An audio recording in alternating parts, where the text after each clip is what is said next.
everyone fired up. Boy, great atmosphere here. It's week 10. You look at Fairview. They're not going to make the playoffs, but they're shooting for a 5-5 record, which is huge coming off of last year's 2-8. I mean, this program, Dave Lakovic, who downplays everything he's done, really has this place going forward. And like we said in the open, wow, you got a big chore with Rocky River.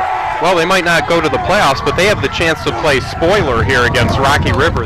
As Rocky River sits 3 in the playoffs, they can bump them down to have an away game in that first week. So. Or possibly even worse. I mean, that playoff picture is so tight, and of course, after every game, everyone goes home and plays with their computer, and then we see what happens. But senior night here for Fairview and the Warriors. Again, really turning things around. Now, River won the toss. They deferred, and so they will be kicking off. And for River, Mike Jones will be putting the ball in play. Back deep for Fairview, Brett Epler and Nelson Santos. They'll be waiting right around their 10-yard line, and we're just set to get this going. It's week 10 of the Cox Communications High School Football Game of the Week underway. The kick goes. It's going to be Epler. Well, first it bounces, and Epler takes it at the 20. Boy, gets a crease right away, shoots out to 40, and finally brought down at the 44. Straight ahead, brought down by the kicker, Mike Jones, and a terrific opening possession, terrific opening spot here for the Warriors. What a job by Epler to get this crowd right into it right away and give good field position to the Warriors. Yeah, they'll start this up at the 45. We'll get a look at the offensive starters momentarily. The visuals just want to make sure we get things set. Quarterback by Don Posledek. He is senior and really grown from last year. Of course, River's all fired up. They came back against North Ridgeville last week after a 21-7 deficit to win it. 1st and 10 now, and that is the give to Sanchez, and muscles ahead. Looks like about a gain of 4. Sanchez, we mentioned, 44 carries last week. Workhorse, and it's like, is he still on his feet? Coach Lakovic said, no, he's fine. There's a look at the starters. Kanan Lorix bounces around a bunch of different places. Nick Williams, outstanding fullback plays all over the place, and you look at that front line, really, they will just pound at you. Here we go again, then a little bit of a counter, and Sanchez wrapped up, gets across the 50 to the 49. Plenty of bodies in there. Gino Clinty among the defenders there. That'll bring up a 2nd and 4. We'll come back to it, get a look at your River defense, set that up in a bit. Terrific at taking the ball away. There they are, and some real standouts out there. Billy Terry starting in at defensive tackle. Bobby Porter all over the place. This is the give inside to Williams. He gets the first down. Williams, the junior running back, he will be the starter next year, of course, after Sanchez graduates. But Williams last week, 102 yards on 14 carries, so pretty consistent on the rushing end of things. That's what we're talking about, is if you just took a look at stats from last week with Fairview and Avon, you'd say, wow, what a great win.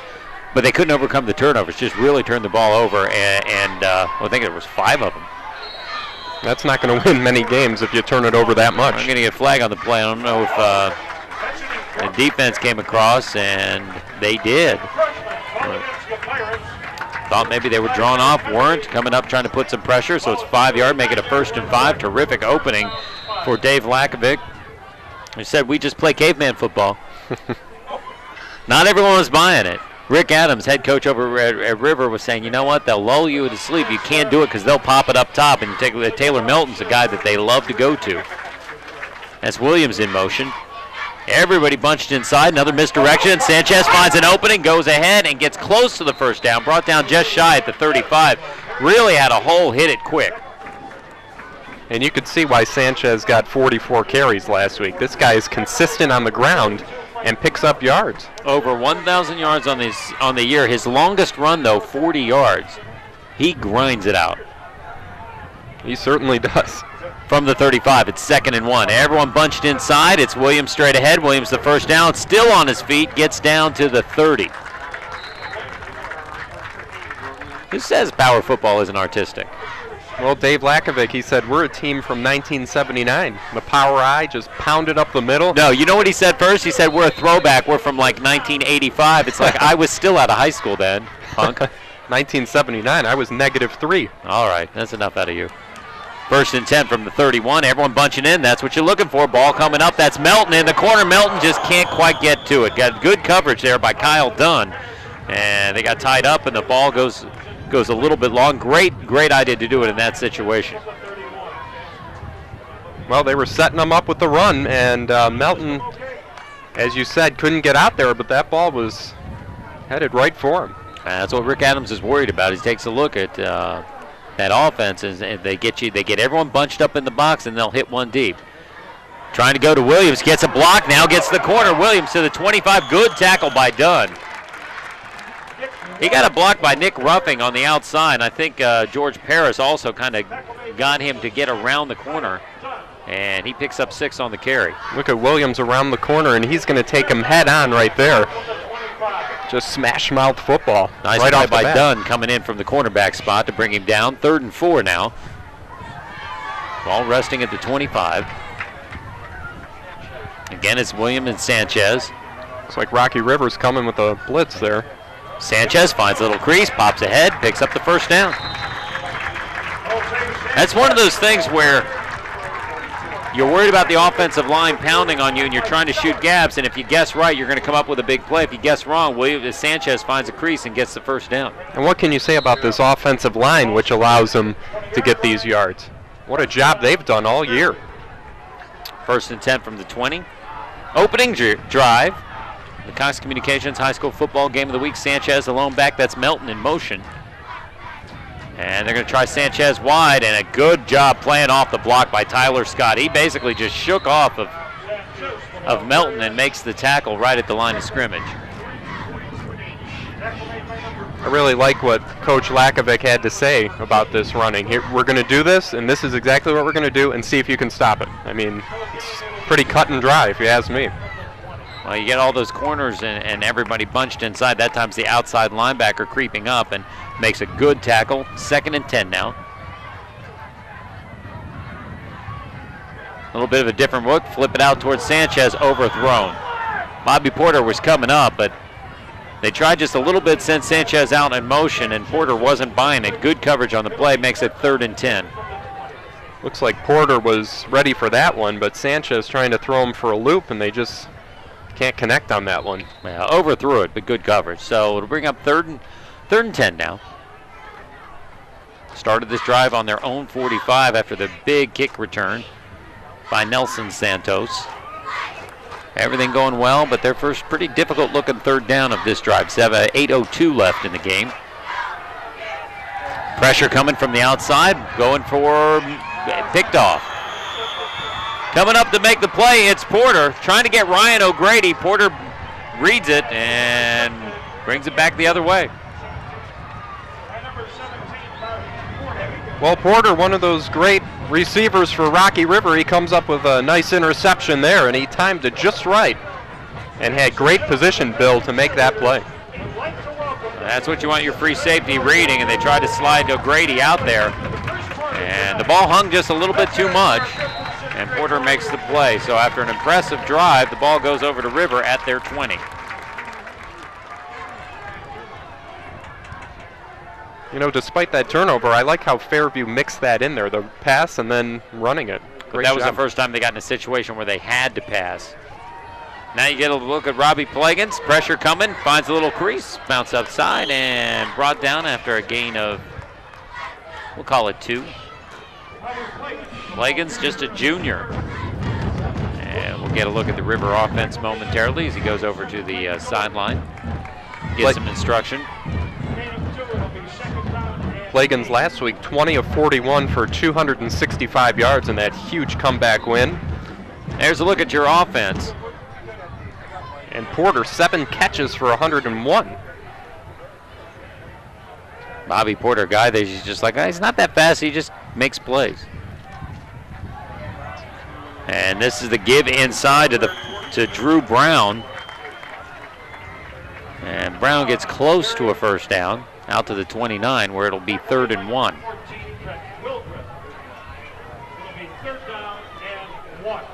Take a look at the defense, and Chris Zaricki is really a playmaker at that strong safety spot. leading tackler Nick Williams. He really does it all for this team. Also keep an eye on Tom Rehor.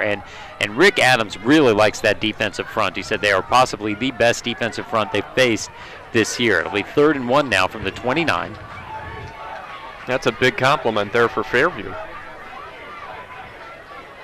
They give to Brown. Brown gets the first down. Not much more, but it's good enough.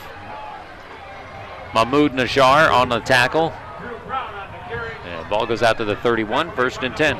Just enough for that first down, and right there, they're able to tackle him up before he can get any more than that. Didn't see who got his foot. Somebody got his foot down just before the line of scrimmage, but couldn't slow him down enough. 1st and 10. First quarter, Cox Communications High School football game of the week. Pirates first possession. 7 and 2 coming into this game. Again, just about every year, you're just about used to seeing them in the playoffs. Najjar looking like he's coming to the blitz. Does, picked up, flip outside, and that's Porter, and a good open field tackle. That's Melton, one of the few two-way starters on this team, comes up and makes a really good, strong play on Porter. And that was all set up perfectly. Melton read that one right off the bat, able to wrap him up and prevent some serious yardage there. 6'1", 180, Melton, a really good athlete, able to fight off the block. One of those guys that Lakovic just thrilled to have here. And one of the guys that's growing up in this program. Melton still just a junior. Oops, senior, excuse me. Ball almost, well, if he had a little more on it, it might have been picked up. Brett Epler in terrific position coverage-wise. So it'll make it 3rd and 11. That was simply underthrown, and there a whole bunch of red jerseys around it. He's lucky it wasn't intercepted. Take a look again. Just short-armed it there.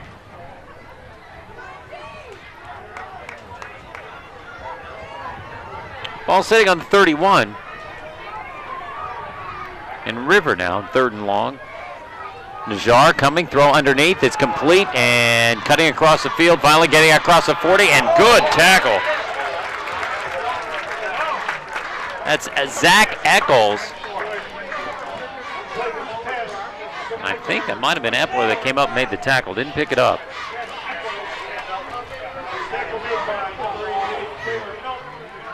No, actually it's Melton that comes up, delivers the big hit, and the progress, though, gives him the first down.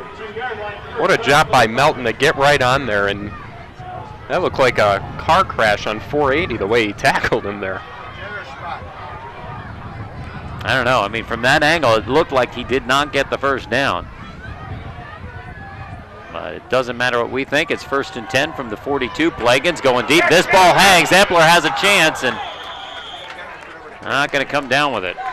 Trying to get Jack McDermott. That ball just looked like it slipped out of Plagens' hand. It went up way too high, and fortunate that isn't coming back the other way. 2nd and 10. Well, I like what I see from Brett Epler already. He's all over the ball. He's everywhere, and nearly has a chance to pick this one off. Just overthrown, both of them.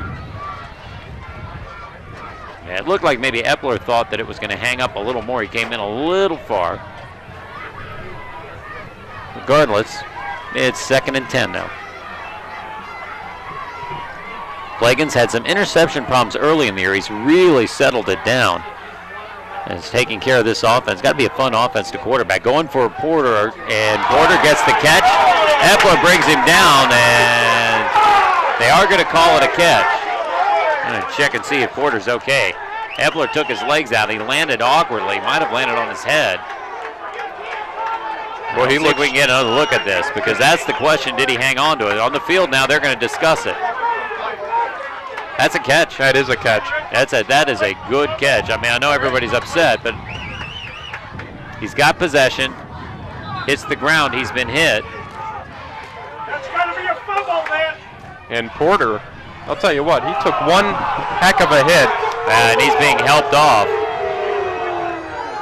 If it was complete, it's a fumble. Crowd not happy with it, as you can hear. But it will go as a completion, and they're saying down. He was hit there. I mean, the fans want a fumble there. Looks like he's down right there, and then the ball comes loose. So I mean, his back's turned, yes. So Porter will get attended to down on the sideline. They're calling it a first down, so it's 1st and 10 from the 47 into Fairview territory. I think people are looking for a fumble on that one, aren't they? But he made one heck of a catch, and hope he's all right. From the 47.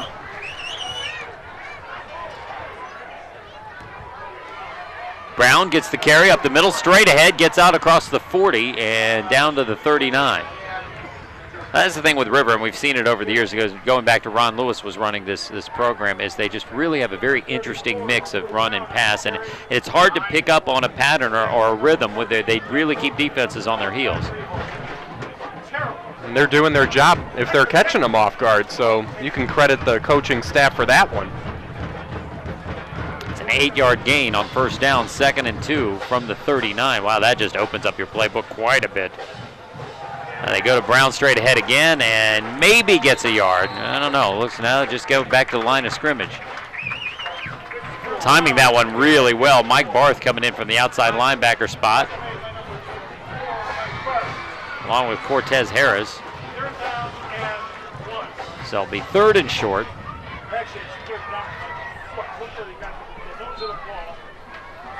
Yeah, the steady diet by River here with their offensive plays, really helping them move down the field methodically, though. Got to be thinking Brown here. Porter's still on the bench. And they go play action. Go underneath, and that's Berea, and he gets to the 30, first down. And Alec Berea, fullback, gets down to the 30, 1st and 10. Once again, it's Epler with the stop. Nice play action and able to pick up that first down and keep River rolling down the field. Not really what you're expecting, but when it's 3rd and short from that position, you got to figure, hey, if it's incomplete, you're going to go for it anyway. So pretty good call by the offensive staff for Rick Adams. Brown straight ahead and gets down to the 26. Called a pickup of 4. Nothing fancy about what they're doing out there. Just pounding it up the middle, getting the yards necessary, positive yardage, which is what you want. Wearing down the Fairview defense.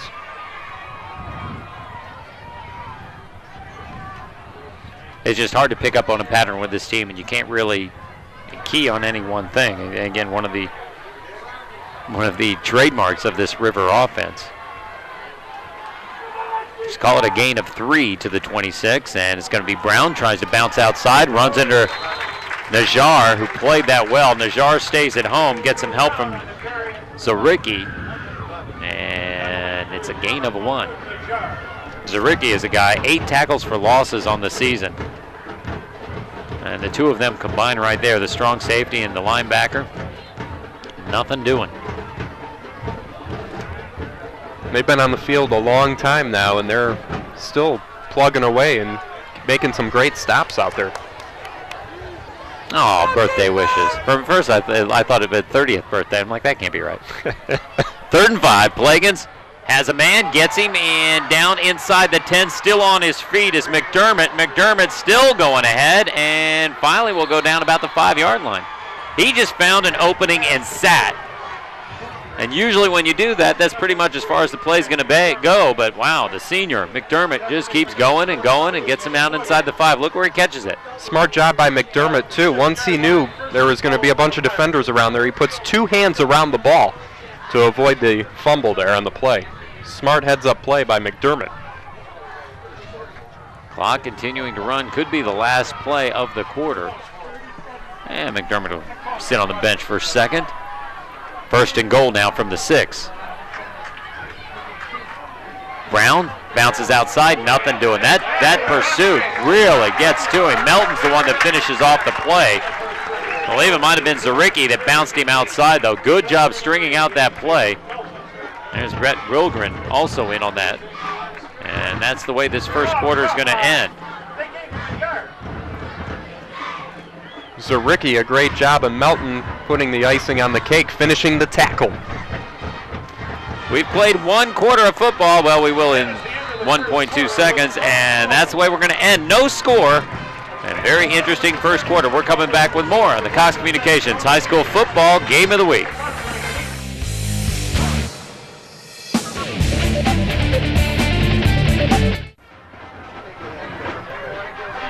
Second and goal for Rocky River as we start the second quarter on the Cox Communications High School Football Game of the Week.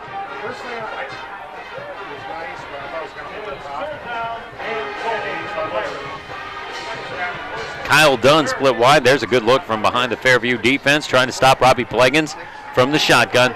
Looking out to the corner, has Dunn, touchdown. 6-yard touchdown pass from Robbie Plegans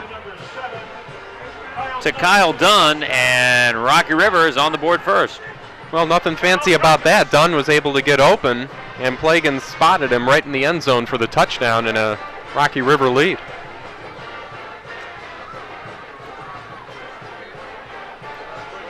So on for the extra point is Mike Jones, and he puts it up and through. 1 play into the second quarter. It's a 7-0 lead for Rocky River. We're going to take a break and come right back with more. You're watching the Cox Communications High School Football Game of the Week. 56 years ago.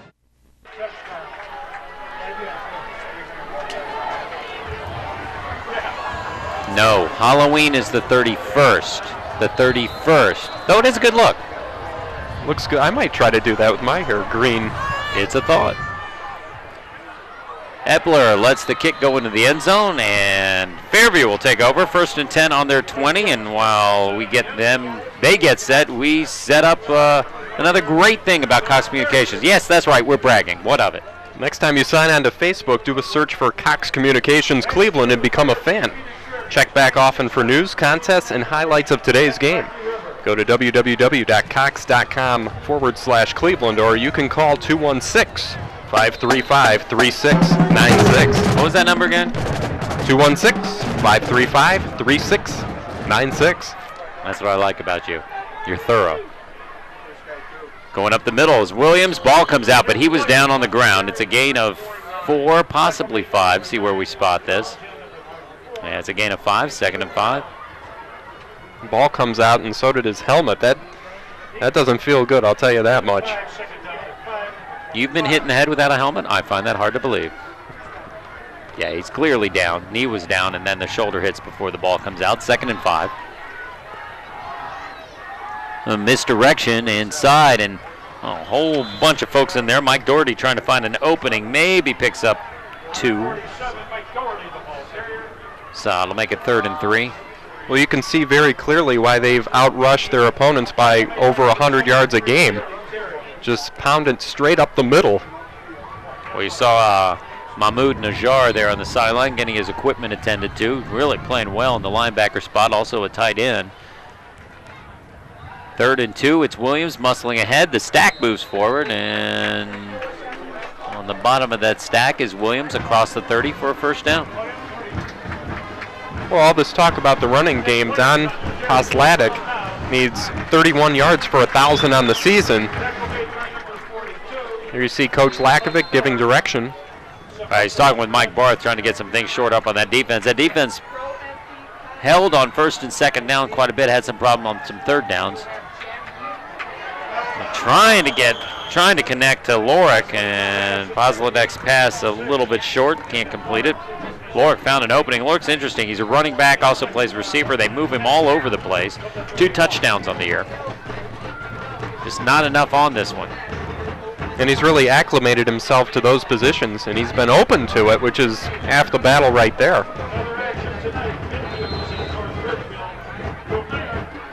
When you have a player that's coachable, you're able to do anything with them, and that's Lorick right there.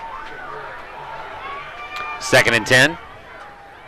And again, keeping it on the ground. And call it a gain of 2. Posladek keeps it. So we'll go to 3rd and 8. Actually, they call it a 3-yard gain, so it's 3rd and 7 here. Rocky River defense, I mean, another one of those teams that kind of does that 3-5 stack, let people go all over the place, really in vogue. Pressure coming from the blind side. Positive gets it off, and Najjar can't hang on. Trying to get Najjar, had a little bit of traffic. He went up, looked like he was going to be able to pull it down, but can't. Now in the coverage, you see Jake Hamilton. Also, he let it get into his shoulder pads. 42 Brown on that play, or Feller rather, on that play. So bring up 4th and 7, and on to punt is Sanchez.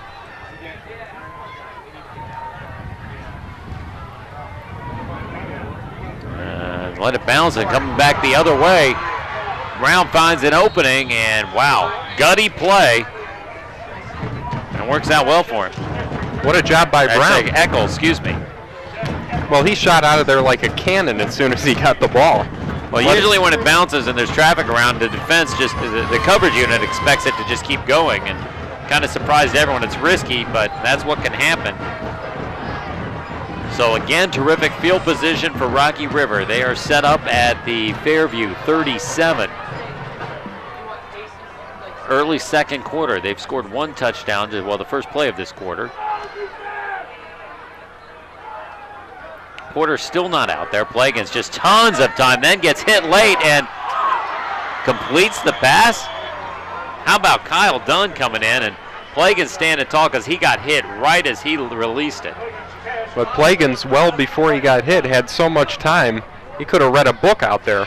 Look at that. And then gets drilled for his efforts, and a great catch to come back for the ball. 17-yard connection. Whoops, check my math. 22-yard connection to the 25. I wasn't in many AP courses, by the way. So it's 1st and 10.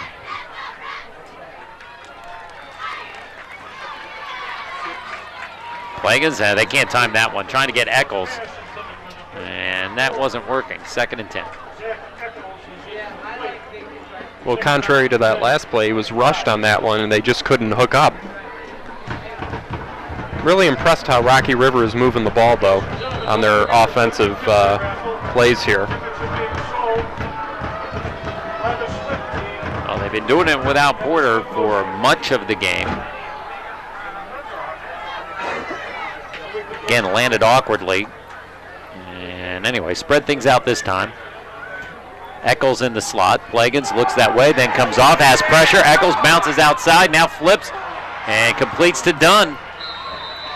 Close to the first down. Williams on the coverage, and that's when Plagens should get more credit for extending that play and allowing his receivers to get open. It's well defended. Some great footwork by Plagens, able to keep that one alive. You see him dancing around the pocket. Pretty good throw, too. You got 2 jerseys there. Williams on the coverage. And Rehor. It's a gain of 8, 3rd and 2 now. Plagens again with tons of time, completes to Dunn, and appears like he has the first down. That's a great tackle by number 22, Nick Williams. Are you kidding me? As he gets him right as the ball is delivered. Well, it's a first down. The ball marked on the 15.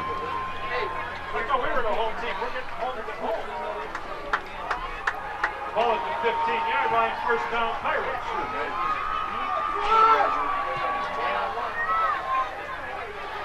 Again, 4 receiver set. Empty backfield. Fairview not showing blitz. Plagens has some time. Double pumps. Now he's going down. He had 2 guys on him. Cortez Harris was down on his feet, and there you get a look at John Haney, who gets credit for the sack.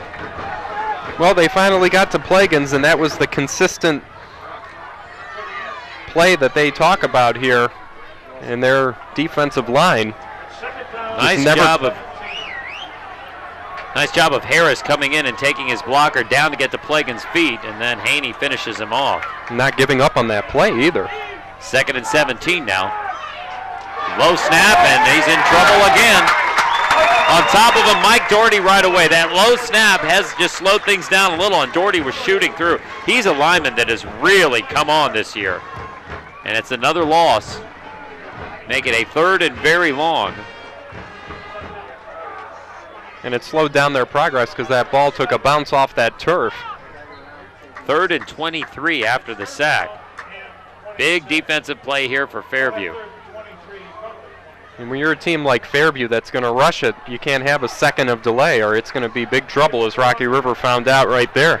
Well, you get in that pattern where they know you're going to pass, and all of a sudden they start bringing more blitzers. 3 receivers bunched to the short side of the field. Down at the bottom is Sean O'Neill. Plagans has time, now feeling some pressure.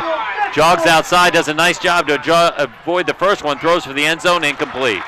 Good coverage in the back there by Epler. Doherty applied pressure. And that is a good defensive stand when it looked like the Warriors were in a lot of trouble. They're bringing up a 4th and very long. Take a look at the pressure here. They're coming right away, and Plagans has to try to make something out of nothing. Didn't work that time.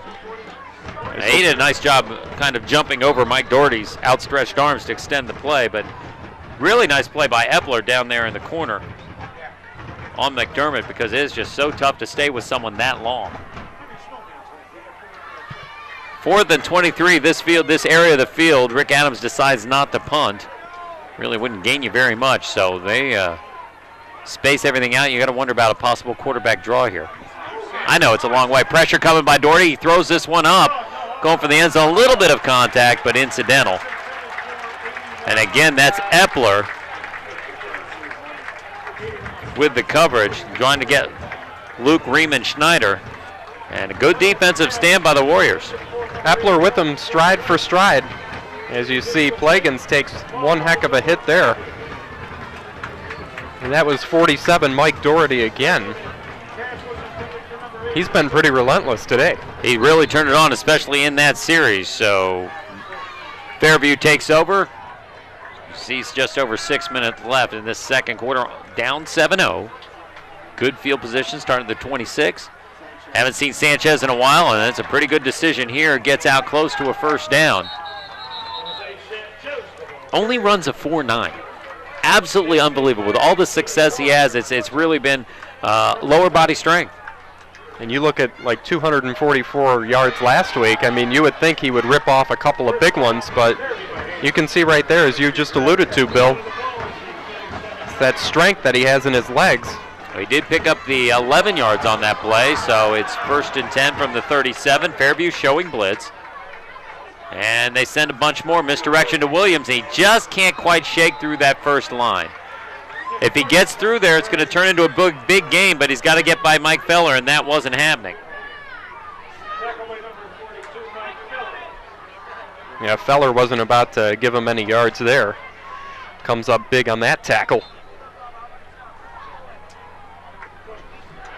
Just a sophomore, terrific turnout for this one. This has just been, such a heavily anticipated game every year, although Fairview was down for some years and it kind of lost a little bit of luster, but all people always come out for this one. Pressure coming, and nice job throwing it away is Posledek. Did a good job avoiding the initial pressure by Tyler Scott, and extends the play, 3rd and 10.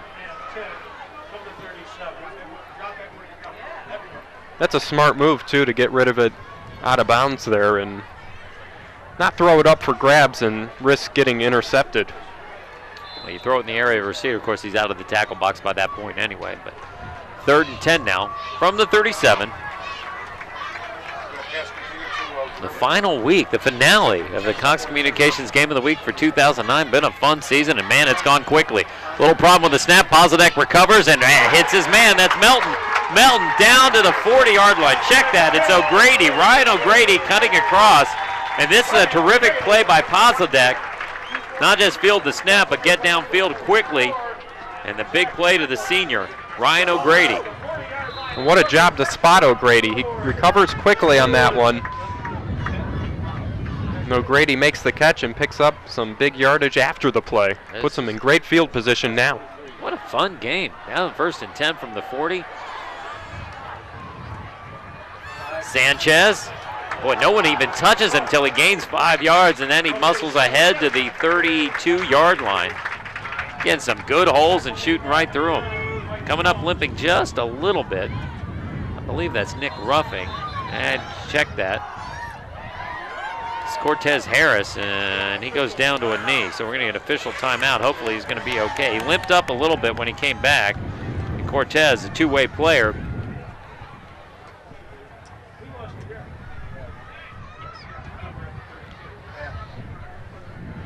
Well, with Cox Digital Cable, you get interactive TV to get your news, weather, and sports right on your TV. Plus, view your Cox.net email and see your Cox caller ID on your TV.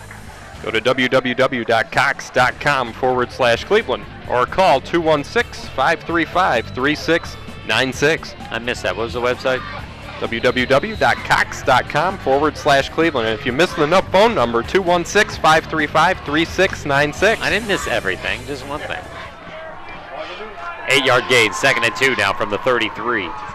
Coming up on the 4-minute mark, Sanchez bursts through the hole. Sanchez straight up the middle, cut back at the 20, and brought down at the 16. Hanging on for the tackle, I think, is Nick Bradigan.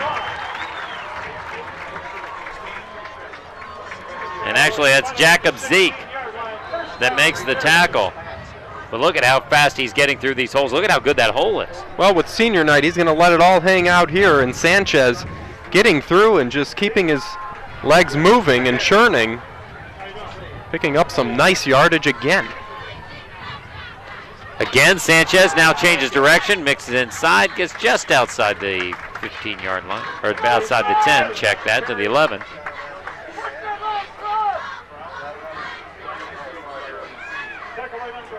Well, Sanchez may not be the fastest running back, but I'm very impressed with his decision making out on the field. He was able to change his motion there and get some positive yardage again for him. 2nd and 5, ball at the 11. Under 3.5 minutes left. Fun game. Boy, very brisk pace to this one. It's going to be Sanchez again. Not much room on the left side. Tries to bounce outside and still on his feet. Drugged down. So he's going to be about 2 yards shy of the first down.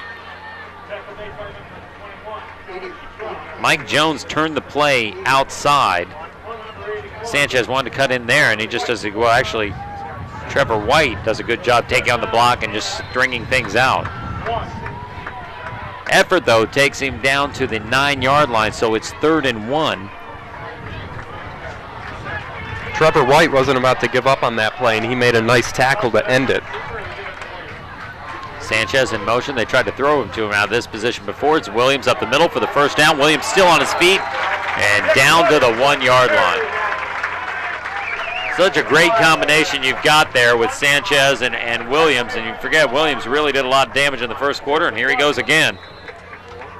And it's nice to have two consistent running backs like that, so you can give Williams a run when Sanchez gets a little winded out there. Both of them consistently helping this offense move down the field. 1st and goal from the 1.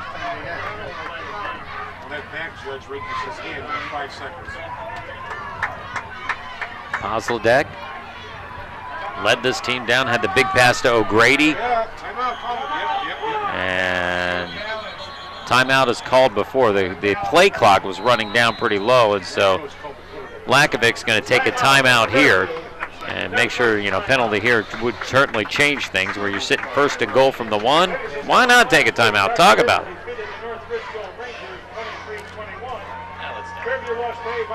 Well, this Fairview team 2-8 last year and lost a heartbreaker last week to Avon, in which Avon had a hook and lateral to tie the game in the late goings. But Fairview has really bounced back this year, and they've shown flashes of brilliance. They have a chance to finish 500. Well, they haven't shown flashes of brilliance, not according to their head coach. He says he's too stupid to do that. Hey, No. We just go straight ahead. But, man, he's really, he's talking about how no one plays smash mouth football anymore. And he's like, you look, everybody's excited about the spread because people don't want to work. He's like, look at our team. We aren't that big, but we just keep coming at you. And that's what he's instilled in basically 2 years, which is absolutely an amazing turnaround to basically change an attitude of a football team. And you could see that translating in the win column. this team has really bought into that and have produced on the field. Let's see if they can translate it into a 6-point play here. First and goal from the 1. Again, it's Williams and Sanchez, and Pozadek keeps it and goes in for the touchdown. Everyone focusing on the backs. Pozadek takes it himself, and we are an extra point away from a tie game.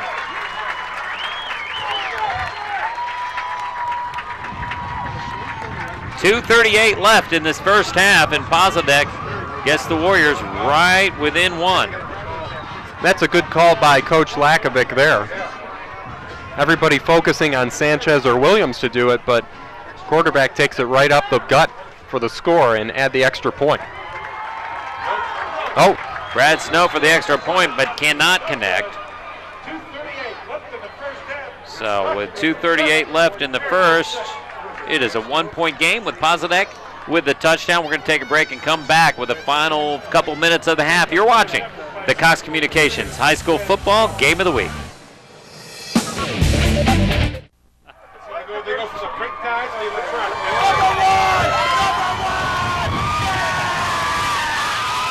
A little bit of excitement here for senior night, don't you think? Looks a lot more friendly out there than in the press box. 2:38 left. It's a 1-point difference. And Kane and Lorick to kick off, line drive. It takes a little while to get fielded, and now coming back the other way is Pat Miklovich. And Milkovich gets out to the 30. Milkovich with a couple of juke moves. It looked like a PlayStation game on that one, but what a drive for Fairview on that last one to get the 6. Just very consistent on offense, making the plays when they had to. Well, they were able to get in a position where they were able to dictate to the defense. They start them young out here. That's right, freshman team. But they were able to dictate with Sanchez and Williams, then hit O'Grady on the big third down play, and basically played the style of football they want to play. Plagans now, 3 timeouts at his disposal, and that one just slips through Jack McDermott's hands. He was turning around to turn upfield, plenty of room, and no one feels worse about him than he does. There's a case where McDermott was looking ahead before he caught the ball. Goes right through his hands. It was delivered perfectly by Plagans, but McDermott took his eye off of it for a second. Zaricki was on his way over, but obviously momentum's carrying if he can cut inside, and that's what he's thinking. Just couldn't secure the ball first. 2nd and 10 from the 31. Eccles at the bottom of your screen. They're going to keep it. That's Brown. Nothing doing. Cortez Harris. Wow, he's having a big game. He limped off it a few plays ago on offense. Back in the field, makes the play right away. Mike Barth also there. And the ball's back to the 29, 3rd and 11. River going without a huddle. Plagans going outside to O'Neal. Catches it and brought down pretty quickly by Zaricki. And that's out to the 36-yard line, so it'll be 4th and 4. River into their 2-minute offense, it looked like. That one a little short. Plagan stays on because he's also the punter. And wouldn't expect anything real crazy risky here with 1:42 left. They continue to let the clock run. Epler's a lone deep man. You see him, he's there right about the 25. Plagans will punt from his 22. Gets it off, good looking kick, and it's going to drop and take a river round, just go out of bounds there at the 30. Got to give the ball back, it's not baseball. And actually the ball spot is checked that at the 36. Whoop, no, 30. I don't know where the ball's going. I was right, the board threw me off. It's at the 30. Why would I question myself? Between the 30 and 40 somewhere. Thank you for your help. I don't call you the best color man in the business for nothing.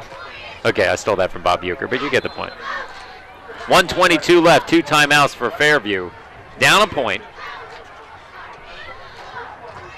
Usually a lot of times this situation, the first play is a feeler out play. That's Sanchez. And he picks up about 3. I actually call it, well, 4. 2nd and 6. Well, surprise, surprise, Sanchez up the middle, and I think they're going to stick with that here. They're not going to do anything too fancy. Well, a lot of times you call something kind of safe and secure like that, and if they bust it big, then you're like, all right, I'll use my 2 timeouts, try to make something happen. Otherwise, you're in your own territory, you're down a point. Really interesting, well-played first half.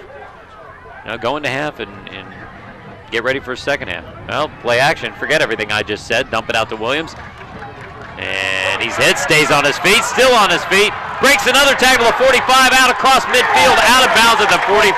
You don't get much better effort than that. Nick Williams out of bounds at the 45, and now that could change the way things play out here in the end of the second quarter. Williams would not be denied on that one. He took a couple of hits, but still kept churning. Let's take a look here. Look at that. Boom, right into him. Thought he might go down at some point, but he stayed on his feet and got out of bounds, too, giving Fairview a chance to regroup and figure out what they want to do with 30 seconds to go. I find this hard to believe, but I'm thinking after Tyler Scott's hit, I probably would have gone down. From the 45, Rivers showing blitz. Sanchez alone back. Pressure coming. Pozolek doesn't see him, and he goes down hard. Trevor White coming from the blind side. And Pozolek fortunate to hang on to the ball, unfortunate to, well, pop back up. That's a tough one when they come from your blind side like this. Well, he took a hit right there. And he kind of turned into it, too, and the helmet catches him right under his helmet. That's the one where Sanchez, 2 linebackers are coming. He had to choose one, and time is going to run out here. Now see if they get this one off. Actually, they do. Sanchez, nothing doing. Hit right away, goes down. That's the way the half's going to end. But wow, well played first half of football. It's senior night for Fairview. Rocky River scores first. They were up 7-0. Fairview answers with a touchdown. Can't convert on the extra point, and that's where we are. It's 7-6. We're going to take a break and come back with the bands. You're watching the Cox Communications High School Football Game of the Week.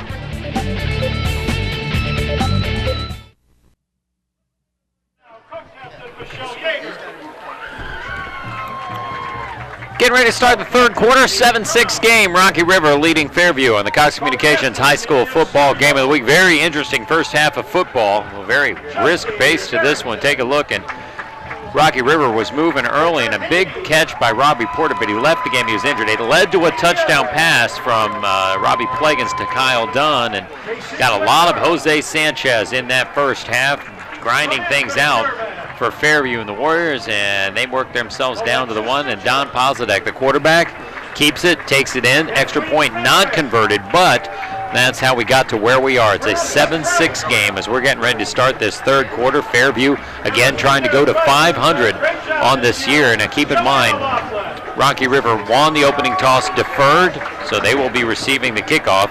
See if they get that high-powered offense back in gear as we start this third quarter.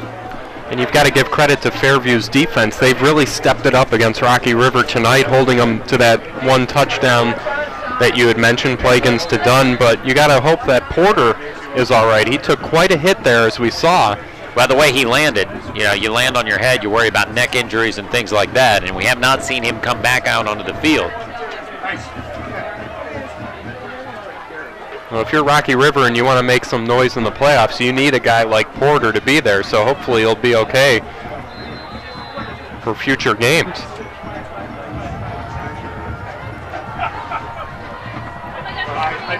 Kanan Lork to kick off, and back deep, Pat Milkovich. He is your deep man.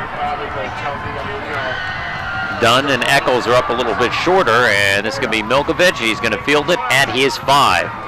Been successful with some things up the middle, tries to cut outside, avoids Melton, cuts back inside, and wow, just all sorts of guys there, and finally drilled.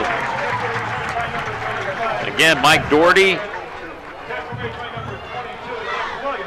and Nick Williams. All that work just to get back out to the 20. Melkovich looked like he had some confidence there after he shook the first defender, but quickly found out that Fairview was right on top of it, and they make a beautiful tackle and keep him at the 20. 0-0-5-5-6-5. Dave Lakovich, a lot of things to be happy with at halftime, and naturally, since you're a head coach, you'll find a lot of things to complain about. Down 1, starting this third quarter. Final game for a lot of seniors. Milkovic in the backfield. Flag comes in on the play. Not much room there. I think we're going to get a holding call.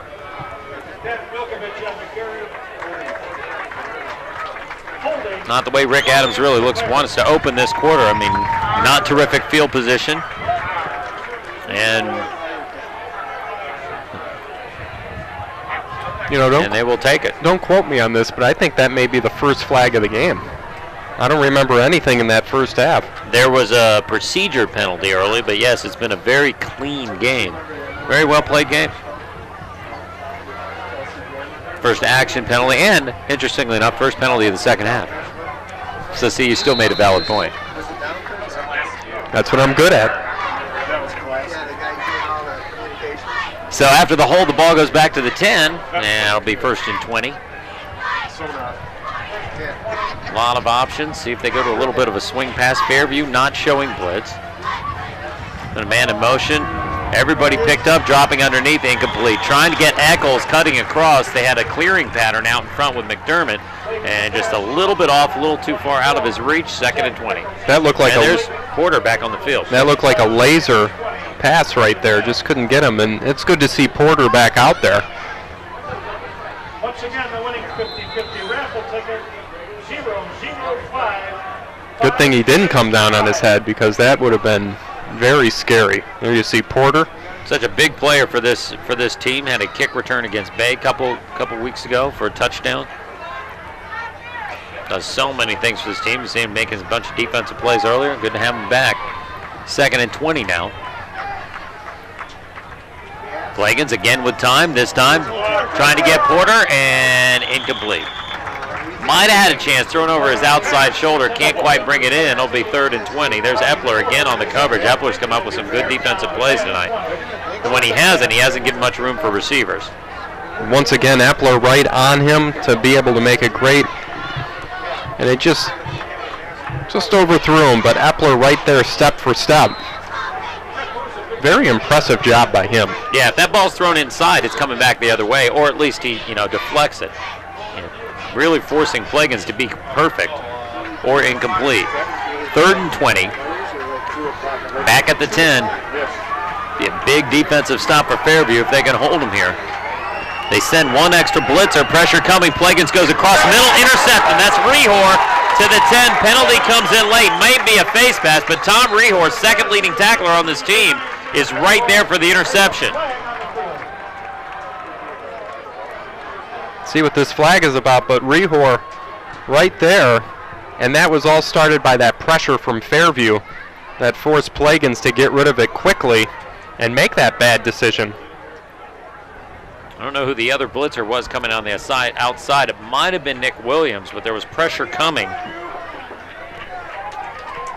We got to sort this one out. I really think someone should mic up those refs. So we'll get to the replay, but I don't want you to miss the call here.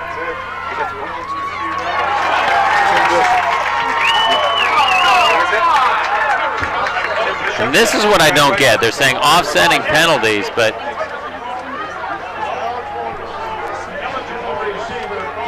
it's an eligible receiver, and the ref's going to take some time to talk to Lakovic. Let's take a look at the replay, because it's a good play. We're going to get some things on the sideline here, but watch the top of your screen. Pressure's going to come. I think that was Barth, and there's Rehor. And Plagas forced that one, and you can't force it in the middle of the field. Give me another look at this one. Yeah, he's throwing off balance, and you just can't force it in there. And Nahar was also on the coverage. But that's a big break for River as the penalty's offset and the unsportsmanlike. I think they were saying an extra receiver on the field or an eligible. Missed that part. It was wrapped up in other things. Well, anyways, a huge break for the Pirates. They avoid a disaster. 3rd and 20 now. The Fairview defense has to come up with something again here. Plenty of time for Plagans going sideline, trying to get Carpenter. Epler right there. Porter breaks it up.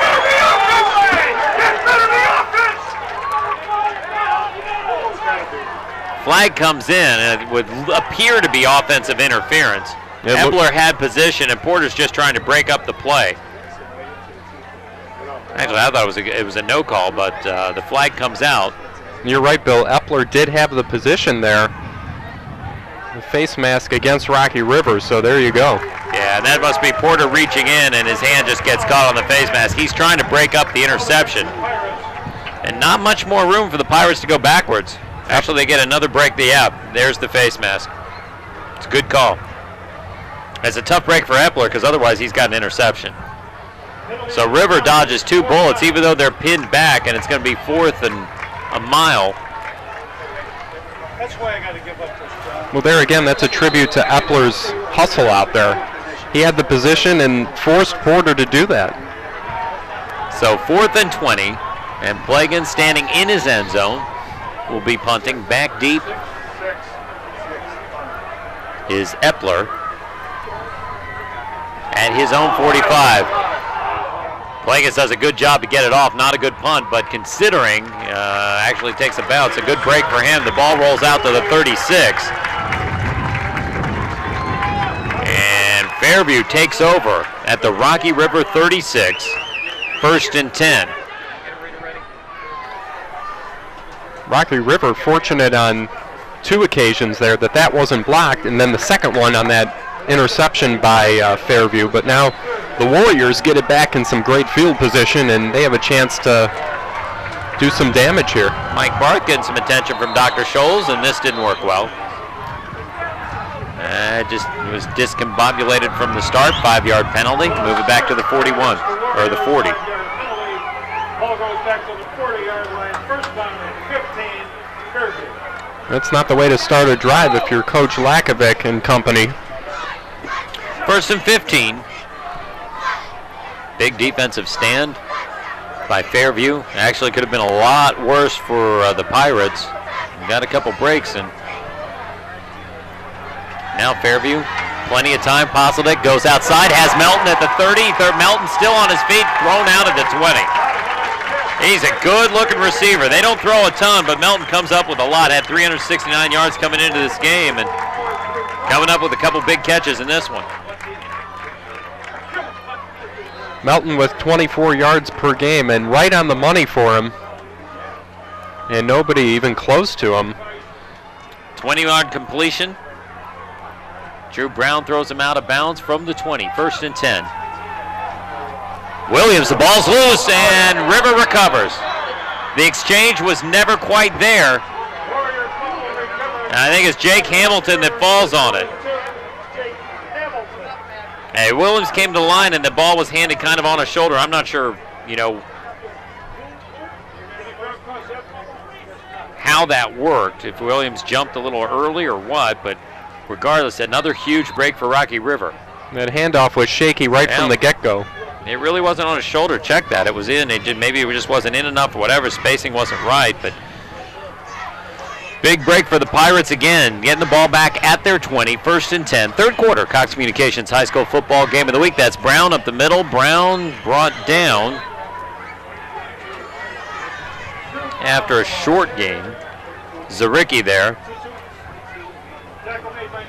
Budget cuts, missing the D there, but the fence still gets the point across. Economy's killing everyone, man. It's a 3-yard gain, 2nd and 7. Well, now the defense is going to be asked to step up once again after they had a stellar series on the last play. Well, at least the fence. I'm just saying. Some people don't appreciate me. I find that hard to believe. From the 24. Me too. Plagas fires out. That's done and good, just covered well. Brett Wilgren, first guy there, and nothing doing for Dunn. It's a loss. Back to the 21.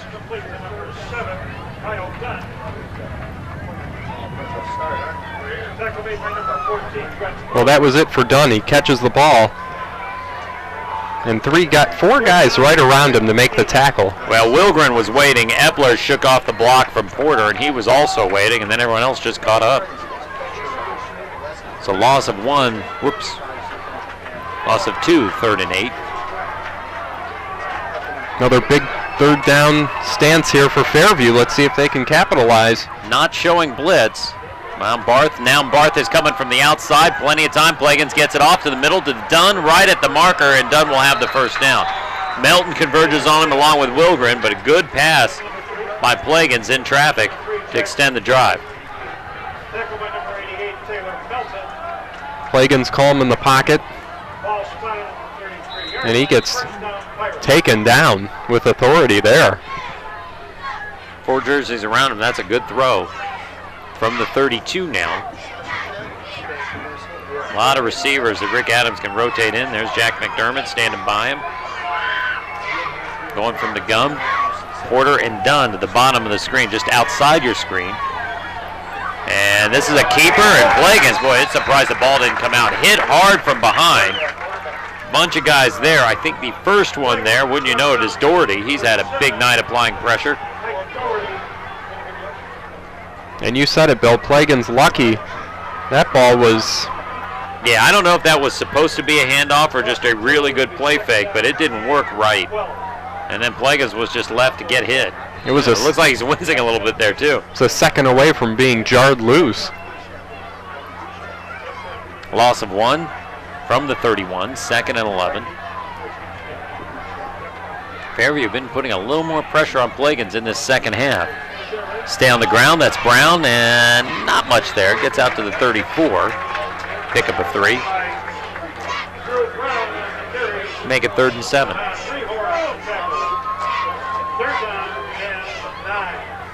I'll call it 3rd and 8.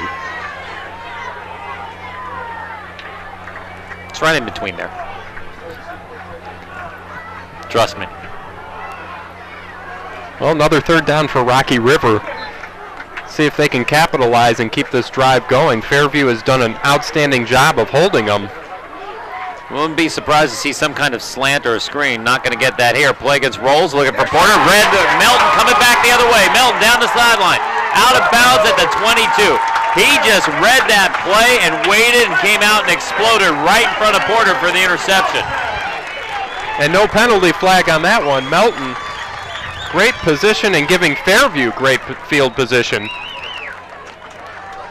Yeah, look, he gave distance and he just accelerated. Tricked Plagans into thinking Porter was open. He comes back the other way.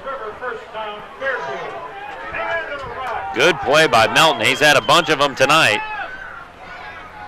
This time it's Sanchez carrying some people across the 20 to about the 17.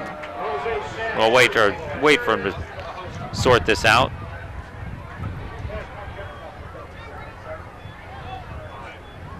And it's going to be marked at the 19. 2nd and 7. Fairview, no stranger to interceptions. They had 4 last week against Avon. They're around the ball constantly, and that's led by Brett Epler, who's been everywhere. Flipping out towards Melton and just not enough on it. I don't know if too much traffic there. Positive that couldn't step into it. They had something going there. Melton had some room in front of him. It'll bring up 3rd and 7. Just simply underthrew him. I don't know if his blocker stepped off, cut in front of it like his stride, or maybe it just didn't work. Well, I know it didn't work. Big 3rd and 7 play. Got to figure 2 down territory. Sanchez alone back. Pozlak under pressure, and that one hurts. Ryan O'Grady thrown behind him, but looked like he was going to be able to pull it in. It's incomplete, 4th and 7.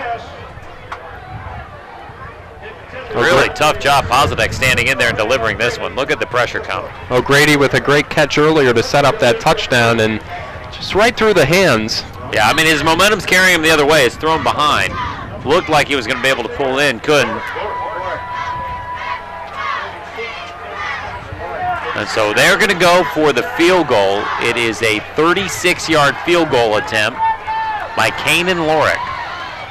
Kick is up, he's got the distance, and it's good. Kanan Lorick, 36-yard field goal, and Fairview takes the lead. 6:28 left, 6:31 left. We're going to take a break and come right back. You're watching the Cox Communications High School Football Game of the Week.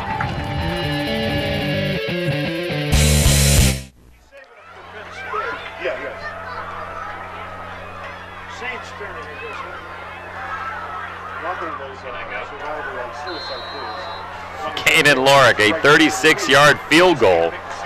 6:31 left. And Robbie Porter back, but Fairview now has the lead. Their first lead of the night, 9-7.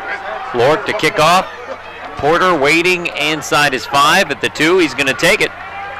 And get some traffic, some speed going. Makes a nice cut over, goes over another one. We have a flag on the play. Barth brings him down at the 36. There's a flag on the play. And a nice effort by Porter is going to come back. Boy, that referee has quite an arm. He threw that one 15 yards. Important to get some distance on these. Take an amazing kick by Lord because this is almost blocked. There's a high snap. Positek does a nice job getting it down, but look at how close they come. He had so much. Maybe Tyler Scott was going to get a chance at, but he had tons of leg under this, and actually Trevor White, watch 81 coming in, and just didn't get his hand extended in time. He would have hit that from 50. He had so much distance. Oh, not from 50. Come on. Maybe even 80. All right. Seriously, is there a way I can cut off your mic? The guys in the truck are on my side. The ball goes back to the 10. First and 10. Plagans now.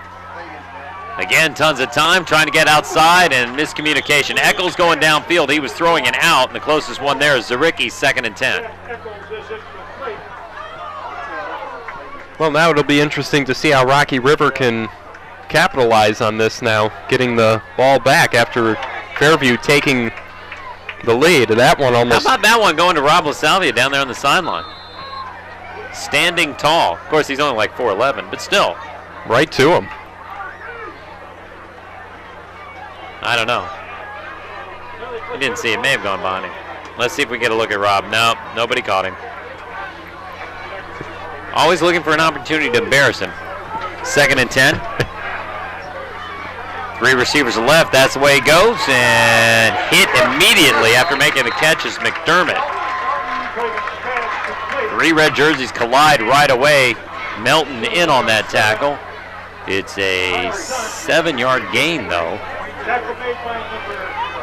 Making 3rd and 3. That's a good pass. Great pass and a great catch by McDermott. Found a good spot and sat. No room for error on that throw. Big 3rd and 3 play here. Pressure coming, picked up, and that's bad. Najjar gets up on it. Najjar's 6'1", 224. He just looks a lot taller and couldn't get in the quarterback, went up and smacked it, and that's going to bring up a 4th down. Big defensive play by the senior linebacker.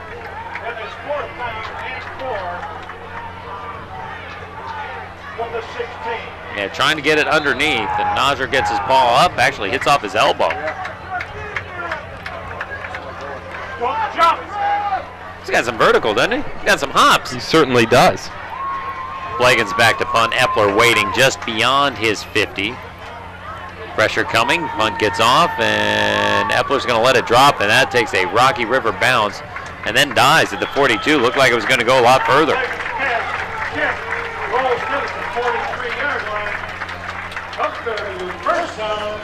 You know what? You can stay up past your bedtime for this one.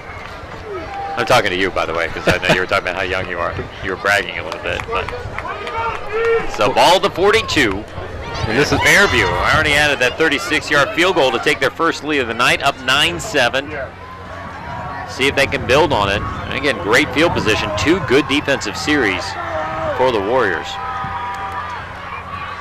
Back to Sanchez. Good idea, huh? Muscling ahead, still on his feet, still on his feet. Look at how far he's able to extend out. Gets close to midfield. They're going to mark him at the 48. The pile looks like it's stopped. Actually, the 49. He just keeps chugging. Look at this. First, you got to find him once you get in there.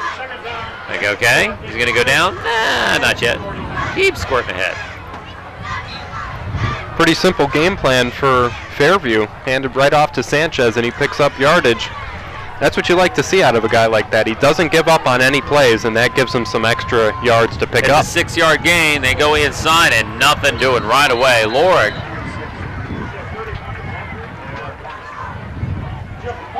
And I actually checked that. Jeff Mortensen in on the carry. They want to mix things up, and Very well defended. That inside D of River not giving anything.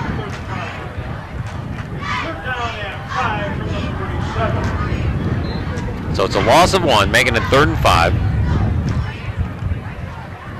But Pozadek, he's really played a good game. You forget, you look at it, it's like, okay, 5'10", look at this. He is listed at 131 pounds. He could have come up here and had some of our spread. Sanchez kind of doing that round motion thing, give inside. And that's Doherty muscling ahead. He's still on his feet, but he is not going to get there. Flag comes in late. Not sure what it was, if it's aiding the ball carrier. Maybe someone got a hand in on a face mask. I'm not sure. Down the bottom of that pile, Luke Riemann-Schneider, and the penalty goes against River. Just not a good play here.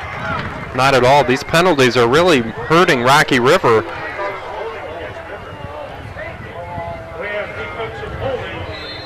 A defensive holding call.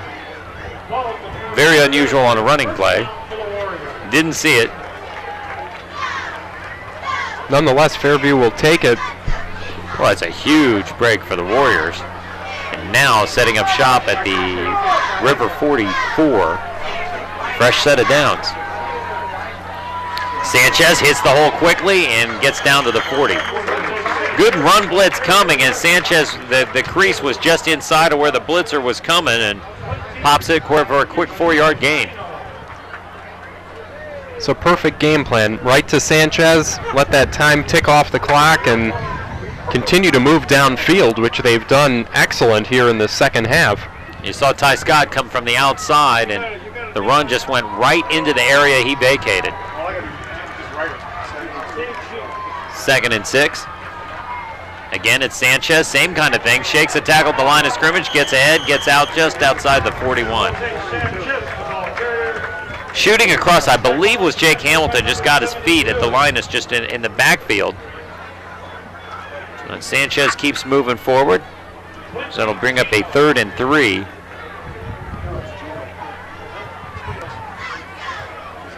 Just power running by Sanchez, and that's what you would expect out of a guy who has eclipsed 1,000 yards for the year.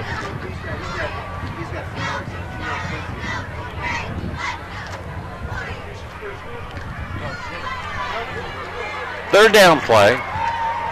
Need to get a little more to get into Lorick field goal range, or maybe not, huh? Again, it's Sanchez, right side, bounces outside, cuts back in, gets the first down to the 30, inside, brought down about the 29. Clutch running. Everyone in the stadium knows he's going to get the ball. Doesn't matter. Gets the first down. It's tough to bring a guy down who just will not give up on any play. And Sanchez once again picking up the first down and giving Fairview some good field position as they continue to try to make their way into the end zone.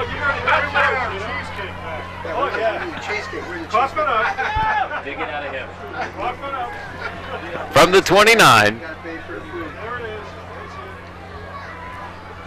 Been grinding away at this River defense. Going to try one more time. Sanchez gets the outside to the 30, to the 20. Sanchez still on his feet. Oh, just steps out of bounds at the 15, trying to cut back.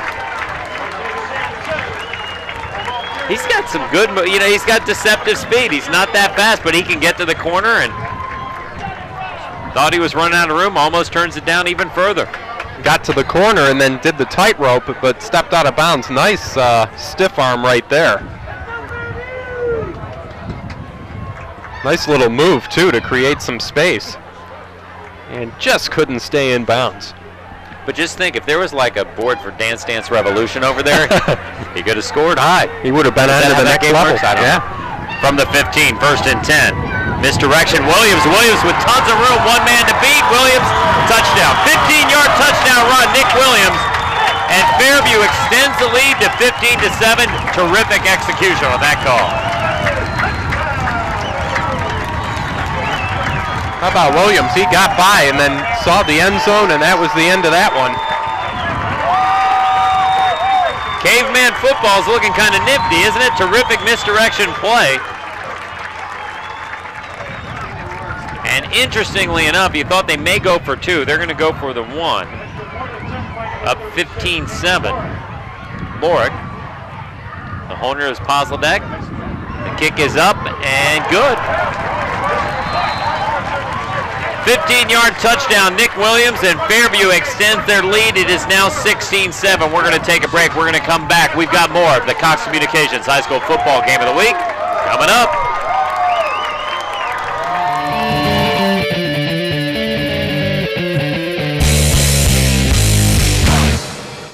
Yeah, he wasn't answering all your phone calls.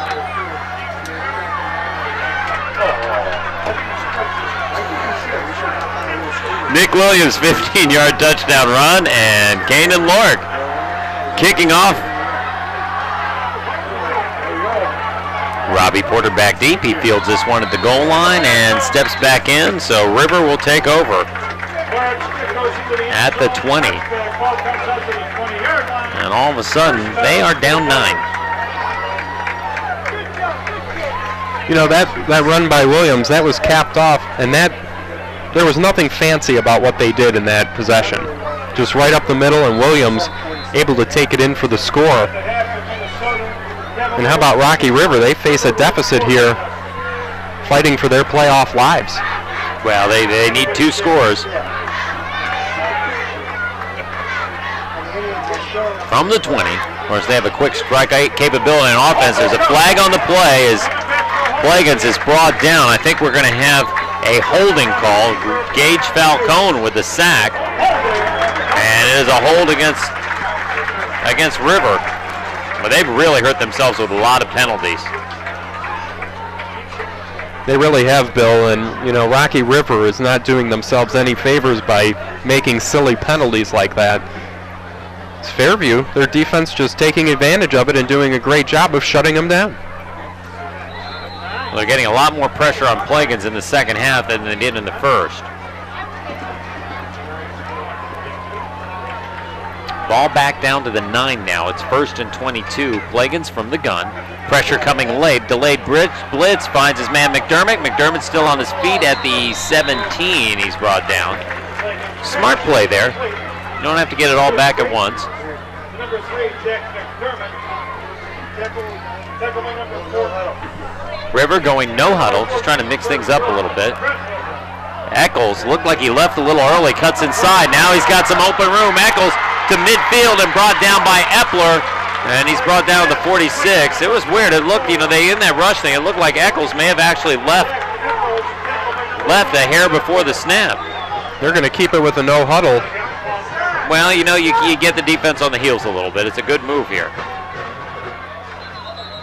And something's going on. Not sure if we got a timeout or if someone wasn't set. That's the thing in this River offense, man. They can come at you quickly, and they don't really have to change their game plan a lot. And they're pretty wide open, fun offense. They like to go for big chunks at a time. They'll run some, but they get behind they don't have to change the game plan. You know, McDermott has really emerged as a receiver that they can count on here. I know Porter went down earlier and he's come back, but McDermott has done a great job on the receiving end of things for the Pirates. Got Eccles split wide. The top of your screen, that's McDermott at the bottom. Porter in the slot. They're trying to double move, doesn't matter. That's Cortez Harris with the sack. Big play by the senior defensive tackle. He's had a couple tonight. They needed that one. Ball spotted all the way back at the 50. It's a loss of 5. And that is the way this quarter is going to end. Take a look at Cortez Harris. Time runs out for Plagans. Time's run out in the third quarter. We're coming back with a final quarter of action. It's 16-7. You're watching the Cox Communications High School Football Game of the Week.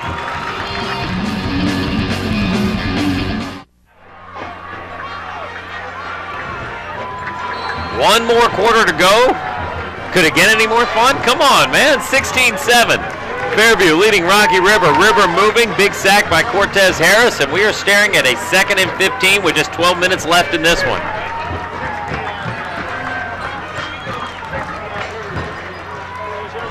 Fairview's all fired up now on the defensive end of things after that sack. Tim McLaughlin, the long back. They send him out in the pattern. Tons of time going down the sideline. Incomplete. Trying to get Porter. Miscommunication. And Wilgren, the closest man to it, bring up a 3rd and 15. No, a lot of people may be tuning in right now and be shocked by the score. I'm not shocked at all. Fairview has done everything they've been asked of on the defensive end. Yeah, but you end. got to get some better hands on the sideline. Now you're going to make excuses to the ball boy. Even the ball boy's making fun of you. You got to catch that. It's tough. We've gotten to criticizing the sideline. Tough game. That's what it's come to. 3rd and 15 from midfield. Plagans, quick throw inside. That's Porter. Porter makes a cut, spins away from Epler. Not going to get away from Milgren and Williams at the 40. But I got to tell you, that's close enough. I would think that River's going to go for it here. It's down inside the 40 to the 39, and that will make a good-looking play here by Porter.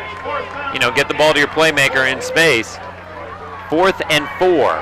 Nice spin move by Porter, and you're right, Rick Radams is going to go for it, and I think they have to. 3 receivers to the bottom of the screen. Eccles up top, McLaughlin the lone back, pressure coming, throws, it's tipped. That's Mike Barth coming in for the linebacker spot. He tips the pass, and that snuffs out the drive. Couple big tips in this one. This defense just keeps coming up with big plays, don't they? They certainly haven't disappointed. You know, I think you'd look good with some Hulk hands. I might have to pick up some on the way home. That or you could just get angry. Big play, Mike Barth, senior linebacker. Look at this great tip there to stop the drive, and Fairview looking good. Sanchez met by McLaughlin at the 40. That is a terrific collision. The 2 number 5s hit. And pretty much call that one a stalemate.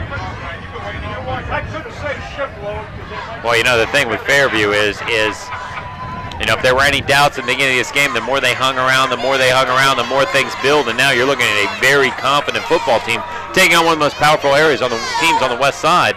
And man, they are in control right now. 2nd and 9. And every time they score and every time they hold Rocky River on those 4th downs, they pick up even more confidence to continue going. From the 40, there's Barth. Just keeps tipping things, balls, helmets, whatever. Give to Sanchez, and oh, they are waiting for him. That's McLaughlin again, the first one to hit him. Brown also there. And not finding any room in the middle of that line. Billy Terry in on that tackle, big defensive tackle. 6'1", 275. River just trying to get the ball back, get something going again. They are a quick striking offense. A 9-point lead with this much time left, certainly not safe. Tricky call here for Dave Lakovic and his staff. Ryan O'Grady bringing the call, and that'd be a situation where they try to go to O'Grady and kind of slide him in underneath. Misdirection, Williams. This is the play they scored the touchdown on, and he's going to come up a little bit shy. Had some momentum going. Ty Dunn got around his feet, brought him down at the 49-yard line. It's a nice play call. Williams just did not get enough for that first down, but it's a nice call on that particular play. How about this one? 4th and 1 from the 48. They're taking a long time sending in the punting unit. That's kind of interesting. They may just wait here and call a timeout. Now Lorick comes onto the field. Now remember, he's a receiver, he's a running back, he's a punter. Now they're going to send him out wide. See if they're just trying to draw him off here. Nope, they're running the play. It's Williams. Williams muscles ahead, gets the first down. Gutty call. Absolute gutty call. Thought they're trying to pull something up here. Williams looks like he might have hurt his arm too. He's holding it weird, but that is a clutch play by Nick Williams. You're right, what a gutsy call. And Williams up the middle. Well, he didn't have it. At first he did not have it. He ran into Nick Ruffin, kind of turning, blocking, then got hit by a defender, and again kept churning. And how about that? 1st and 10 from midfield. Williams goes to the sideline. He's hurting. It's that second effort, always gets it. Keeps the clock grinding and keeps this offense going. Sanchez has some room. Now cuts back inside. Sanchez, the 45, still on his feet. Ran over, or just ran through someone down to the 42-yard line. Actually, the 41.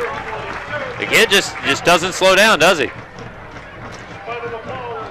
This guy never gets tired. I'm sure he'd play another game after this one if he could, but Sanchez again right outside. And taking a whole bunch of defenders with him in the process. Still can't get over that 4th and 1 call. How about that? Nasser up front. Sanchez still on his feet. Sanchez muscling ahead and brought down. Doesn't get back to the line of scrimmage. That could have been a lot worse. They moved Najjar into the fullback position while Williams was getting attended. There's Williams, and looks a little bit better. I think it looked like he was holding his arm kind of strange. I don't know if it was the arm, shoulder, or something else, but looks better than he did after that big 4th down run. You know, I've always liked coaches who take risks like that and take chances, and you know, they certainly did that, and they came up big on that. I mean, what can you say? Just a great call there. 3rd and 2 now from the 42. Doherty in front of Sanchez. Sanchez in the middle. Sanchez first down. Just across the 40. Again, some big blocks. They're rotating different guys at fullback. This time Doherty led right over the right side behind Ruffing and Falcone. Williams coming back into the game, and this Fairview team is just getting more and more impressive. This whole second half really been in control. And the time of possession has been huge too. Fairview really taking a lot of time up on their drives, keeping the ball away from Rocky River in that potent offense. But more importantly, they're moving forward the whole time. You know, and that's their style of football. And again, you know what they're going to do. You just got to figure a way to stop them from doing it. This is Williams again. Williams slants inside, stays on his feet. Williams into the 34. Which, you know, pick your poison. Both of these guys, Williams, Sanchez, just so hard to bring down. And he just rips off a 6-yard gain. And again, Williams, the running back for next year, coming back. Coming into this game, he had 371 yards and 7 touchdowns, and look at that. Ran through 3 tackles. Took another 2 with him. Tough to bring a guy like that down. 2nd and 4. Under 6 minutes left to play. The finale of the 2009 Cox Communications Games of the Week. We're so thrilled you guys could spend the season with us. And wow, last week we thought that couldn't be topped. Look at the one we got this week. Terrific game. Now it's Sanchez in the middle. Sanchez met at the 32, and that's as far as he'll get. Dropped back, so it'll be 3rd and 2. Look at Rocky River. They need 2 scores. They have all 3 of their timeouts. They really want to get a stop here without having to burn any. At least not yet. Again, they've got deep play threats. They've got guys they can dump it off to, you know, underneath that can explode and really make some things happen. But you can't do much when you can't get the ball. Yeah, you're right. Tough to score a touchdown without the ball. You're feeling Dave Lakovic's maybe a little smarter than he says he is? I think so. I don't think he gives himself enough credit because he's looking like a genius tonight. Actually, they say it's now 3rd and 3 now. Ball's on the 32. And Sanchez left side, first down and a lot more. 25-20. Sanchez into ton and brought down at the 12. Many times they've needed big runs, whether it's been Williams or Sanchez, they've dialed it up and gotten them. And now Rocky River's in a world of hurt. 1st and 10 from the 12. You got to think Fairview's going to keep it on the ground. Though I got to say, great situation for play action. I'm just saying. You like coaches that do gambling things. I'm telling you. That would be one heck of a gamble. I wouldn't say that down the sideline because they'd be like, you're nuts. We're running the ball. It's working. Just shut up and do it. Speaking of running the ball, look at Sanchez again. Yeah, and not just Sanchez, but look at the blocking. I mean, he gets that corner and nobody's out near him. Timeout on the, well, a delay or is it a timeout? I don't know if the officials are doing this. It's got to be the officials. River has not called a timeout here. We'll get started here in a moment. I don't know if they're checking something with the clock. I know there would never be an issue with the clock operator up here. Everything is smooth in this press box. Very controlled atmosphere.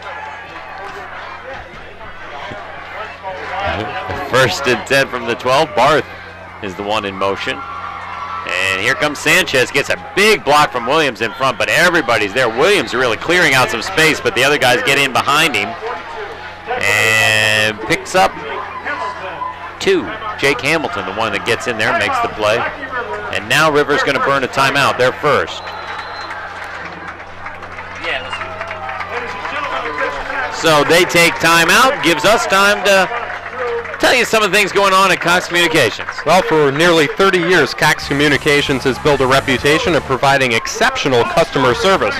Locally, Cox is dedicated to providing excellent customer service with a strong emphasis on customer support and an unmatched commitment to local customer satisfaction. For more information, go to www.cox.com/Cleveland or 216-535-3696. Once again, 216-535-3696. I just appreciate your being thorough. Just in case anyone wasn't quite paying attention, which they should, because when you speak, they should be on the edge of their seat. Yes. I would have said like E.F. Hutton, but that's a dated commercial, and I'm tired of letting you make me feel old. 4:38 left in this game. Senior night for Fairview and full house backfield. Sanchez, right side, finds a little crease, gets inside, and he's going to be stopped about the 8. And River's going to call another timeout here.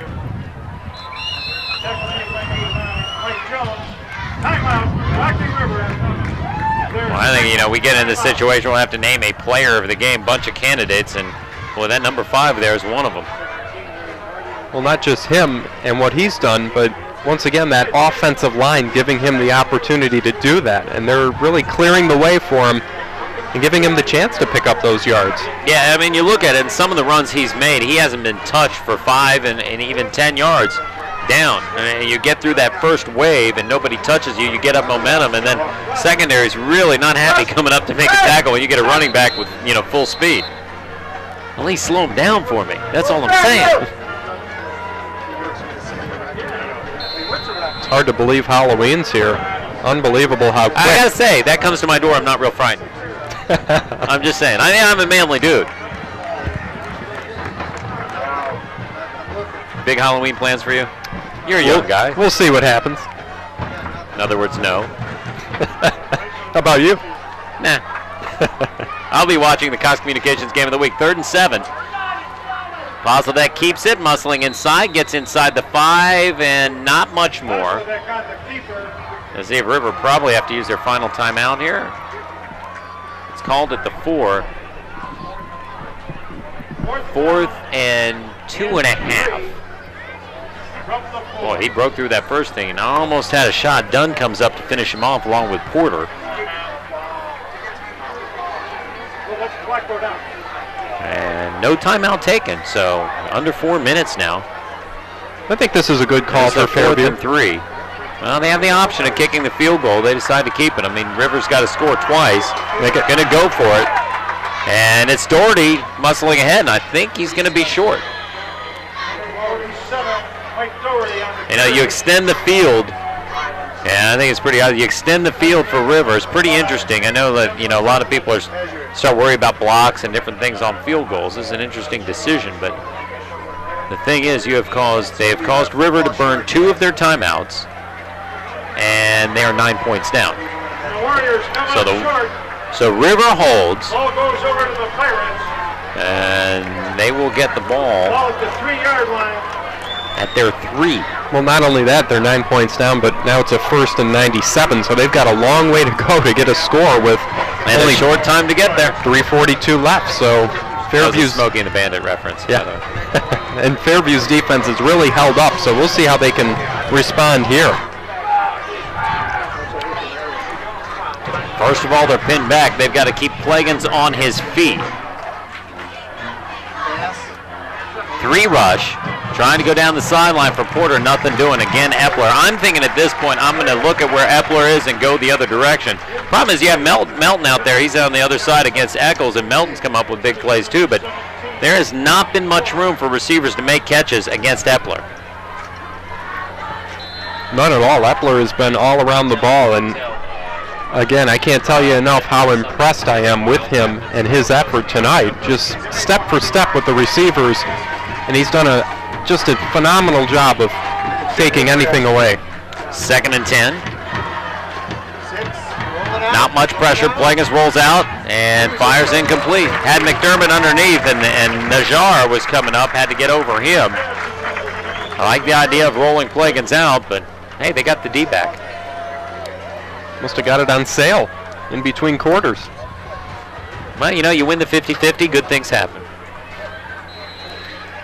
3rd and 10 now. And getting really dicey here for River.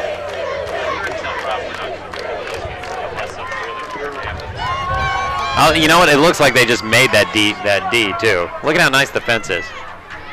They did piecemeal it together, it looked. Plagans does a good job handling the snap. That's McDermott, and looks like he will be just shy of the first down marker.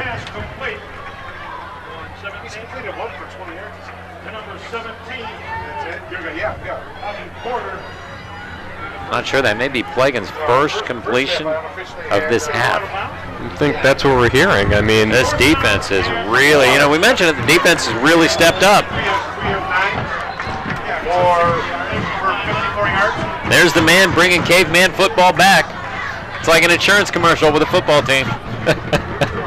You just gotta love the job he's doing here. And he's got such a laid-back attitude. It's easy to take to a liking to him. Well, he's very self-deprecating, and he's got a lot to be proud of here with Fairview in his second year. Plagans with time. Now he's got McDermott deep. Not a chance. And I don't believe he got the first down. Coming up to make the tackle, I think John Haney and Tom Rehor, and that's it. They make the stop. And with 3:17 left, Fairview gets the ball back. Look at this, Rehor and Haney. Looked like he had the first one there. Looked like he check that. That's Falcone. My bad. Sorry. Go ahead. Looked like he had all the time in the world to get that first down, but they really closed in on him. Well, he decided that he had to get the first down, you know, and because McDermott was breaking free, but that's when he decided to run. And pretty fitting, that defense comes up with a play there. 3:16 left. We are about ready to do our player of the game.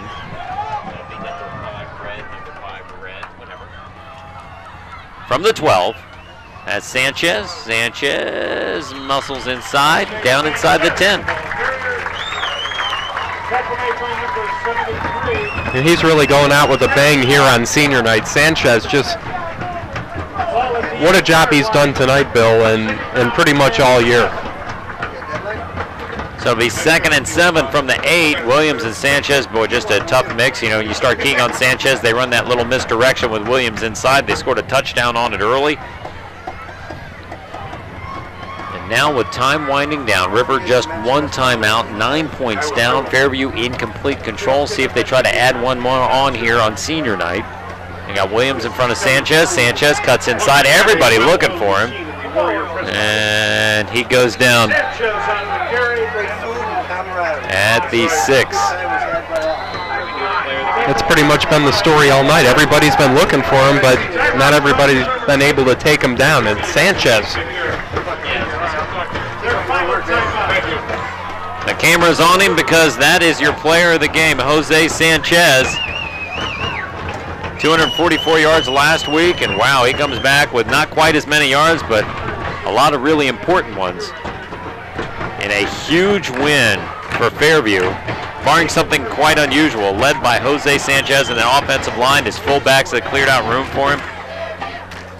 Don't have the official numbers, but I've got to tell you they're good. I would say so. You know, Sanchez, he started off in week 1, 110 yards. 193 in week 4, 121 in week 5, 154 in week 6, and last week the big game. So he's been pretty consistent all across the board this year, and of course you have to if you want to get over 1,000 yards rushing for the year. Especially when you do it 8-yard chunks at a time. Averages just about 6 yards per carry, but again, terrific game for Jose Sanchez. Big game for Fairview. They're turning this program around. Sanchez again, and met at the 6, and wow, the hits just keep coming. Brown with the last shot to finish him off, but make it 4th and 4.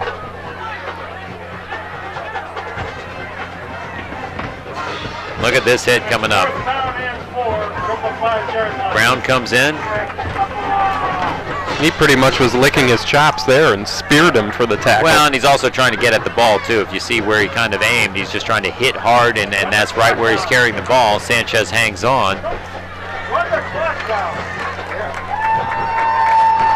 See if Bozadek keeps it. Williams will play action, or they just grind it away. That's what they do. Sanchez, left side, cuts inside. Sanchez still on his feet and gets the first down. Not quite into the end zone, but he picks up the first down. And they just keep the clock running. Well, what a job by Fairview. The crowd really showing their appreciation for it. Standing ovation. Well, I think it's also a lot for Jose, too. It's like, senior night, like you said. I mean, this is the last game here at Fairview, and everyone wants him to get into the end zone. There are a few friends of his. Kind of happy looking. They should be after this effort. First and goal from the 1. You think number 5 is going to get a shot here? I'll bet on that. Straight ahead, touchdown.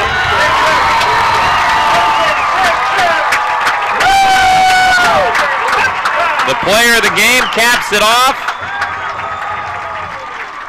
1-yard touchdown run.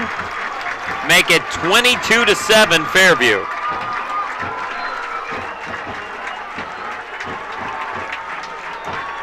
Happiness all around. Big night for the Warriors. Lorick on for the extra point. Bozadek the holder. And he's just wide right. But at this point, doesn't matter to that group. Come on, you gotta get your arm going. 22-7. One more look. Actually, a couple looks. Sanchez straight ahead, just muscle football. Just get everybody leaning. I love the look right here. Look at the push from that offensive line. Barth and Najar in there as well. Yeah, you should get extra points for doing push-ups in a mascot costume, by the way. I think so. What a job by Sanchez to end his career here at Fairview with a touchdown. And this is a game he won't forget ever. Nor will anybody who came to this game. What a job. Well, he wasn't even a runner. He'd never even run the ball until his sophomore year. And they moved him to running back and, didn't do a whole lot. Said, coaching staff said, well, he just went down too easy. He wasn't strong enough, and he hit the weight room, and he has terrific lower body strength, and now those things that used to be tackles, he just goes right through, and you saw a lot of that tonight.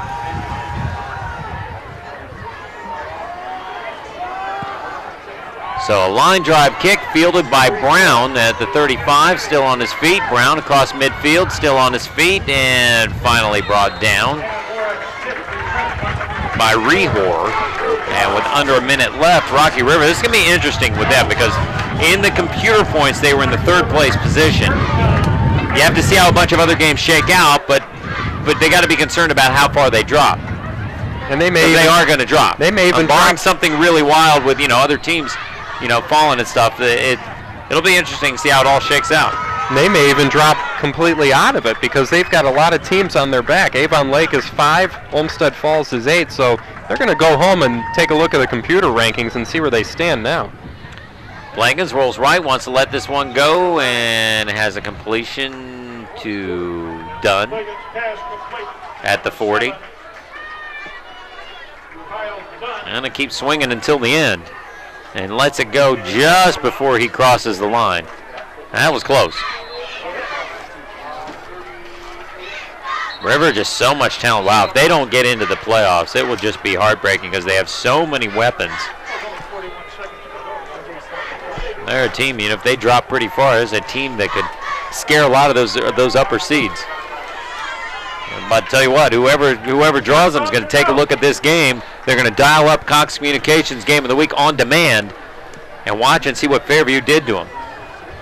And then they're going to see if there's somehow they can get Sanchez to transfer to their school real quick. There you see Sanchez very happy. I think the tone was really set after Porter took that hit out there. I mean, they weren't able to get in sync after his departure. McDermott stepped in and did a good job, but Porter was their go-to guy, and that really set them back a little bit, and Fairview was able to capitalize on great field position and also their defense stepping up big as they have all game. Yeah, well, they were holding things up. Sometimes being put back on the clock right now to 46 seconds as they get that set. We can just hold right here. I think the big thing is this second half, Fairview really put a lot more pressure on Plagans. They really got after him. Plagans now unloading for the end zone, trying to get Eccles. Gets past the defense, but the ball's overthrown. Epler back deep, along with Zawicki. 2nd and 10. And for Dave Levicki, 5 and 5 feels good. You look at where this team is coming from before he got here, and I know last year he said, he goes, our guys always have fun. He goes, last year, even though it was really tough, and you're trying to change just a mentality of things always going wrong. He said, but this year, last year we still had fun. We still do a lot of things with the kids. We go out, we have a great time. And he goes, and this year's been a blast. Absolutely been a blast. And now, there's other guys that weren't coming out for football or thinking about it or thinking, well, maybe I'll go somewhere else. They see things turning around. And this is an encouraging start. And this team has really turned things around, as you said, over the past couple of years. And this really gets the ball rolling with a huge win over Rocky River. Finish out the season at 500. Win over one of your big rivals that you haven't been able to beat in a while. That's a good way to go out. I'd say so. Plagans looking way downfield, lets it go.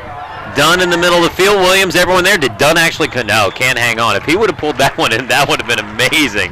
Melton there with contact along with Williams. It'll make it 4th and 10. It looked like he had a shot. That's pretty amazing. What a throw by Plagans. Just a lot of folks there. Wilgren there as well. And this pains me to say it, but wow, how about that camera work following the ball? It's the last game. Unbelievable. 4th and 10, 25 seconds left, or 24.3. Plagans again going deep, has done and picked off. This is Melton. He got it to 15 and slides down to the 32nd interception of the night for Melton.